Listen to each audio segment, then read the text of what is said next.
The universe doesn't whisper your lover's name in the wind, please. That's not destiny calling. That's your loneliness screaming into the void like an unpaid intern on their first Monday. You want to believe in magic? Fine. But don't drag the universe into your situationship. The cosmos has better things to do than orchestrate your hookup with Chad from the coffee shop. Now, I know what the video told you. It wasn't chance. It was divine design. The universe sent them to awaken your soul. Adorable. And wrong. The only thing that awakened was your attachment issues. If I had $1 for every time someone sat on my couch saying, "But Dr. Freud, it felt like fate," I'd own the moon by now. Fate didn't send you their text at 11:11. That's not an angel number, sweetheart. That's just them being bored. Let's talk about these signs you love so much. You think about someone and suddenly they text. Wow, groundbreaking. Or maybe you've just trained your brain to notice meaningless coincidences because you're desperate for validation. It's called projection. Look it up. You keep calling it synchronicity. I call it psychic clinginess. You see their initials on a license plate? Big deal. I once had a patient convinced her soulmate was a man named Bob because she saw B.O.B. spray painted on a wall. Spoiler alert, Bob was married, hated therapy, and didn't believe in deodorant. But sure, universe-approved romance. And don't even get me started on the whole, when the universe wants you to meet someone, everything aligns. Aligns? Please. If alignment was real, you wouldn't have met your last 3 disasters in a row. The only alignment happening is between your childhood abandonment wound and your terrible taste in partners. Here's the thing nobody likes to hear. It's not the stars, it's you. You are the algorithm. You're not attracting sacred soul contracts. You're recycling your trauma like last week's garbage. Jung called it synchronicity. I call it an unconscious Tinder loop. But no, you'd rather believe Mercury retrograde sent you a soulmate than admit you keep mistaking anxiety for chemistry. You call it butterflies. I call it your nervous system screaming, "This feels familiar," because it's toxic again. And that whole "the universe whispers, not shouts" nonsense. Let's be real. If the universe wanted to talk, it wouldn't whisper through your Spotify shuffle. It would rent a billboard saying, "Stop texting him back. He's not your destiny. He's just emotionally unavailable." But since the universe doesn't care, here I am doing the dirty work. You're welcome. You want truth? Okay. Every time you think, "This person feels like home," what you're actually saying is, "This chaos feels just like my childhood." Familiarity isn't fate. Familiarity is unresolved trauma wearing cologne. And you love it. You eat that cosmic Kool-Aid like it's free samples at Costco. "Oh, I dreamed about them before we met." Congratulations, your brain has imagination. That doesn't mean the divine is shipping you together. That means you need to stop watching rom-coms at 2 a.m. Look, I get why you cling to these stories. They're prettier than the truth. It's easier to believe the stars wrote your love life than admit you keep choosing people who mirror your unhealed wounds. Easier to blame the moon than your mother. Easier to say it was destiny than I ignored every red flag because they smiled at me once. But here's where I'll give you credit. You're not entirely wrong. People do show up in your life for a reason. Not cosmic destiny, but psychological necessity. That person who ghosted you, they were the universe, no, correction, they were your unconscious slapping you with the lesson, stop giving energy to people who treat you like an option. That person who triggered your insecurities, they were reflecting the parts of yourself you keep refusing to look at. Not because Saturn sent them, but because you're finally ready to face your shadow. And here's the irony. You actually are getting signs. Not from the universe, from your own damn psyche. Every pattern, every attraction, every heartbreak. It's a neon sign flashing, "This is what you need to heal." But instead of listening, you turn it into a Hallmark movie about cosmic soulmates. So let's stop pretending. The universe didn't send them. Your unconscious did.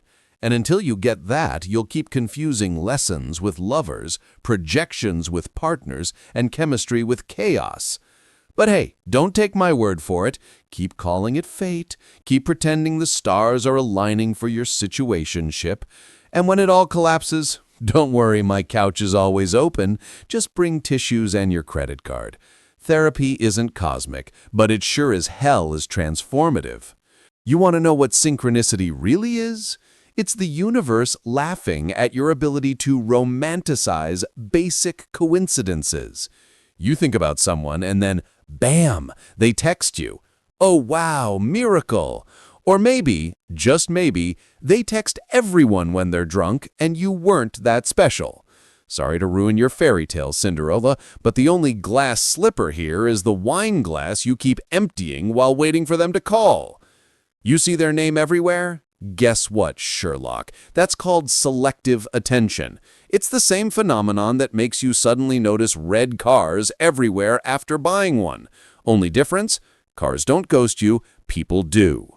And these so-called divine encounters, please. You lock eyes at an airport and suddenly it's cosmic destiny. No, it's two people bored out of their minds waiting for TSA to finish confiscating toothpaste.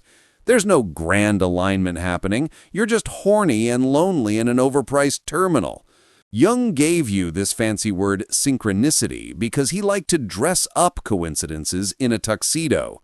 Don't get me wrong, Carl was brilliant, but between us, half of that was philosophy, half was just him trying to sound mystical so people would stop noticing I was right about sex running the show. He thought the universe sends signs. I think you're just really bad at reading people. Big difference. And let's talk about this soul-level connection fantasy. You meet someone, it feels intense, you say, it's like I've known them forever. Yeah, because you have. Every toxic trait you've buried is now standing in front of you wearing cologne.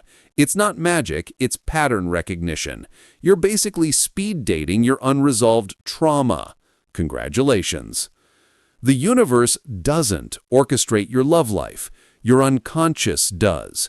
And it's got one job, to keep repeating your issues until you finally wake the hell up. You think you're falling for them? No, you're falling into the same ditch again and again and calling it fate because it sounds prettier than I have issues. And the signs. You love the signs. The song on the radio that perfectly describes your situation. Newsflash, songs described everyone's situation. That's literally why they sell. You're not the main character in a Nicholas Sparks novel. You're just another human with Wi-Fi and a Spotify algorithm. Or the, we bumped into each other 3 times this week. It must be destiny.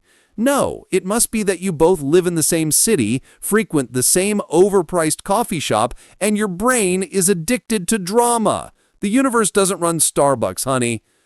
You want to know what a real sign is? When someone shows you they're inconsistent, when they dismiss your needs, when they vanish without explanation. That's not just a sign, it's a flashing billboard that says, do not enter, road closed, turn your ass around. But what do? You call it a test from the universe.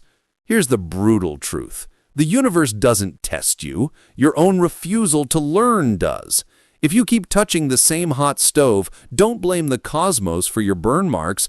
Blame your inability to stop chasing heat and calling it love.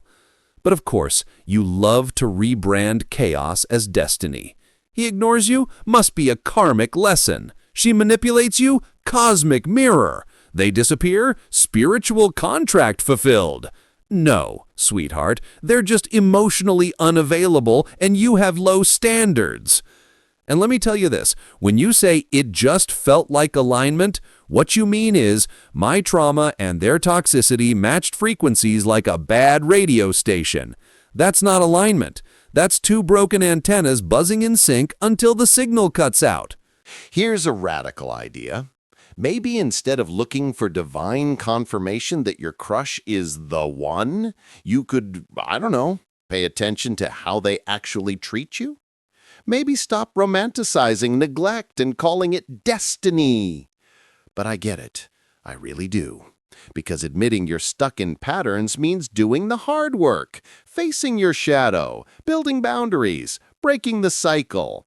And let's be honest, it's easier to just blame the stars than to take responsibility. That's why horoscopes are popular. That's why TikTok psychics thrive. People would rather be told Mercury is blocking their love life than admit they keep dating versions of their parents. And trust me, as the guy who invented half of modern therapy, I'm telling you, the universe doesn't care about your situationship. It's not sending you hints. It's not aligning your soulmate. It's not whispering their name in the rain. That's not destiny. That's delusion.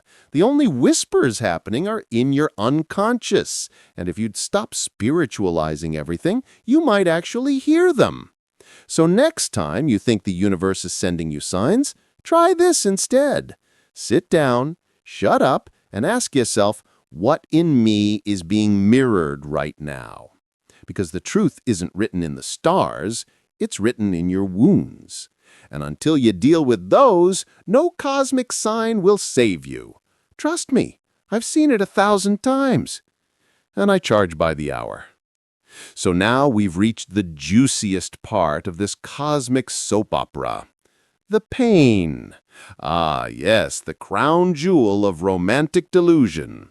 You meet someone, it's chaos, it hurts like hell, and suddenly you declare, it must be destiny, because I've never felt pain this deep before. Darling, that's not destiny. That's your trauma resurfacing, waving hello like an old friend you never blocked on Facebook. You know what pain means? It means your unconscious finally tricked you into confronting your wounds by disguising them as a hot stranger. You didn't meet your twin flame, you met your shadow in a different body. Congratulations! You're dating your own unresolved baggage. And you wonder why I chain-smoked cigars. Let's cut the mystical crap. Pain doesn't prove divine connection. Pain proves you've been ignoring your issues for so long that your psyche had to drag someone into your life to play the role of unpaid therapist. And guess what? They suck at the job. They're not your healer. They're your trigger. Big difference. You say, but Freud, they made me feel alive, vulnerable, seen. Yes, because they cracked open the walls you built. But don't confuse demolition with salvation. A tornado can knock down your house too. Doesn't mean it was sent by God to improve your architecture. And here's the real kicker. You don't actually fall in love with them. You fall in love with the version of yourself they temporarily awakened. You fall in love with your own reflection bouncing off their chaos. That's projection, my favorite psychological party trick. You're basically in a relationship with yourself, but with extra disappointment. Now, some of you cling to these encounters like Holy Scripture. But Freud, if it hurt this much, it must mean something. Of course it means something. It means you finally felt the wound you've been duct taping since childhood. It means your nervous system threw a tantrum and said, fix me. But instead of fixing yourself, you keep trying to fix the person who broke you. Genius. You want to know why these connections feel so magnetic?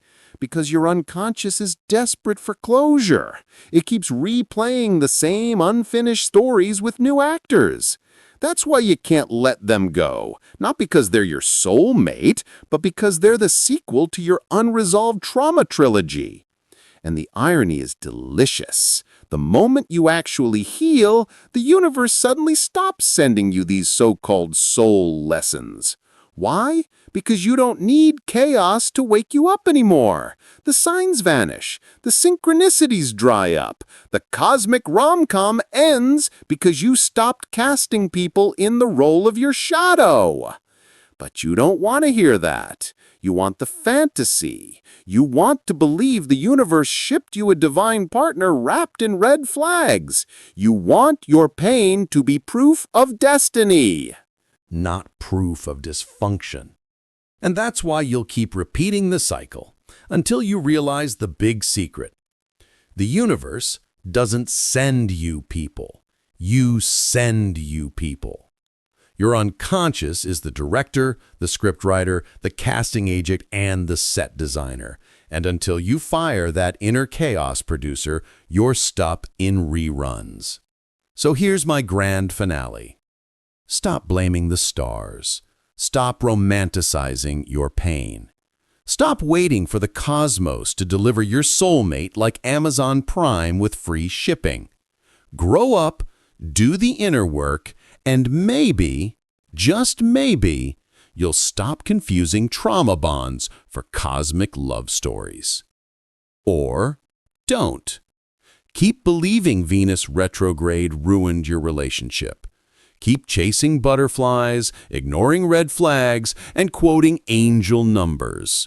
It's job security for therapists like me, and at least I'll get another cigar out of it. But for those of you actually listening, for those of you ready to stop outsourcing your fate to the constellations, here's your real sign. It's time to face your unconscious. That's where your answers are. Not in the stars, not in the divine timing, not in someone else's text at 11:11.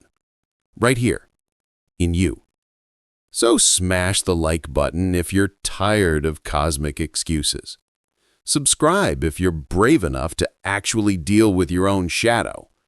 And hey, leave a comment telling me about the last time you mistook chaos for destiny. I promise I'll laugh with you. Or at you. Depends on my mood. Remember this, the universe doesn't whisper your lover's name in the wind. That's just your desperation echoing. The only real sign you'll ever need is your willingness to look in the damn mirror.